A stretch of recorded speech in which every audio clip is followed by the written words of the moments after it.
is the fundamental part of a strong relationship. How is it that we can build trust in our relationships? Well, trust is the key to everything, right? In relationships and in business, it's all about relationships. So it's people think, and Brene Brown talks about this too, that it's like some monumental event or some big moment, and then at that moment you say, okay, now I trust that person. But actually, trust is built over time in small increments, in small situations. And so it's something that does take time, just like relationships take time. Trust building takes time. And so this is things like just the little things, like if you say you're going to meet someone, show up on time. If you say you're going to send something by the end of the week, send it by the end of the week. So doing what you say you're going to do, keeping your word, keeping your promises, being there for people when they need you. And it's often these little things that people remember. They wouldn't consciously say, oh, it was that one moment that Laura did that for me, but they might think they will feel trust for you because of that one time where you did keep your word, and over time it just builds and builds and builds. So the key for trust is not to see it as something huge and just focus on being authentic and keeping your word in the moment, which is keeping true to your word, being impeccable with your word is one of the 4 agreements from Miguel Ruiz's book, The 4 Agreements. Highly recommend that book. But so just think of it as something that you want to do over time, and that you can do it in these small, tiny moments. Well, I mean, we're all busy, and of course, sometimes you do forget, honestly, and checking back in with someone, showing that you're still interested, again, trying to make a connection moment is a way to do that. And one thing I always tell people when they're following up with someone is switch channels, because a lot of times, if you'll do something, let's say I promised Laura I'd send her an email, I send it, I don't hear anything back. Maybe she didn't get it. It happens. So if you send an email, then switch it up and send a message on LinkedIn Messenger. Because honestly, today with so many channels and so much spam filters, people don't always get your message. So don't be afraid to try again and switch up the channel, and give people the benefit of the doubt if they haven't done what they said they're going to do. But you can definitely stand out as someone who is, and find a system, right? So find a way that you won't forget. So use whatever platform works for you, a piece of paper and a pen, if that's what it takes.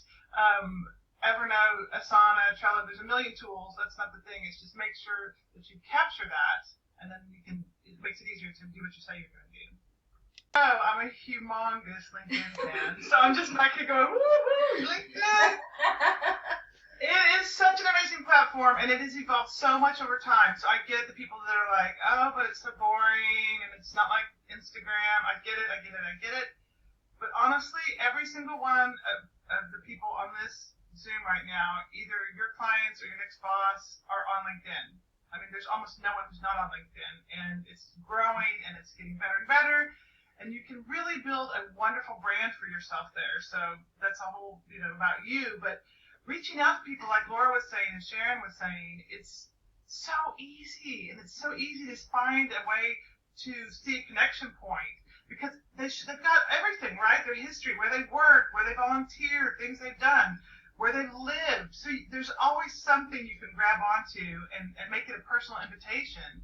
It's just it's amazing platform. If you have not invested time in it, I strongly urge you to send me an invitation, send Corinne, Laura, Shay, Sharon, send us all invitations to connect, and also just go on there and just start meeting people.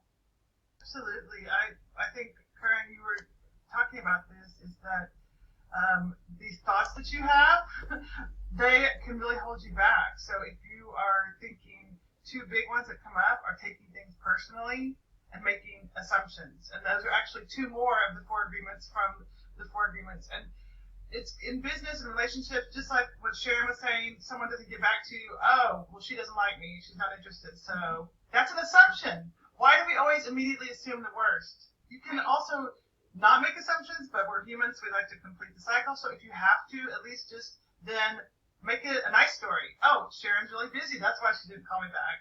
And then the other one, taking things personally, if someone shows up late, oh, okay, well, they don't value my time, so that guy's a jerk. Well, now you're taking something personally. Maybe the bus didn't show up. Maybe he had a fight with his coworker. So into your own thoughts and doing inquiry. Byron Katie, the work of Byron Katie is another way to investigate any stressful thoughts you have about other people, and becoming aware of those things helps you build better relationships. So, I mentioned that I am an introvert, and I think there are quite a few introverts here. If anyone says, hey, here, introvert. And, yeah. And so, what networking tips do you have for introverts? Okay, so if you're an introvert, you can shout out in the comments, I love the introverts. Introverts are amazing. I'm actually personally an ambivert, so I'm an extrovert and an introvert. I'm both. So I love to go out and meet people. I like to be here, but I also like to just stay home in my office and work too. So, well, now that's full time. But anyway, okay.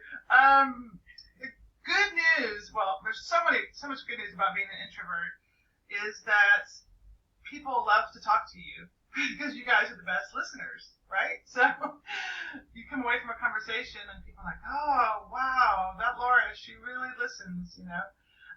But the tips are, and you probably know these, but it's just to be interested, ED, instead of trying to be interesting.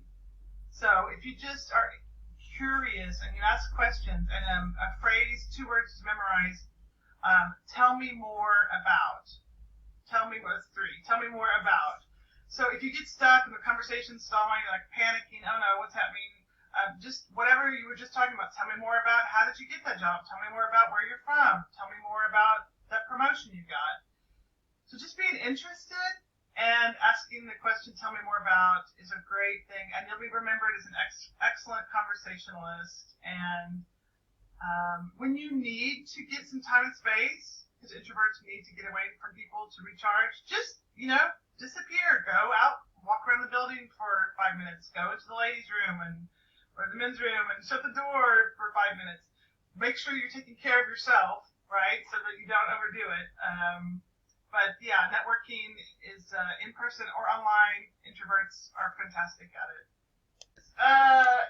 My networking power move is to connect 2 people to each other. So you look in your network and you say, hey, Susan should talk to Bill. You connect those 2 people.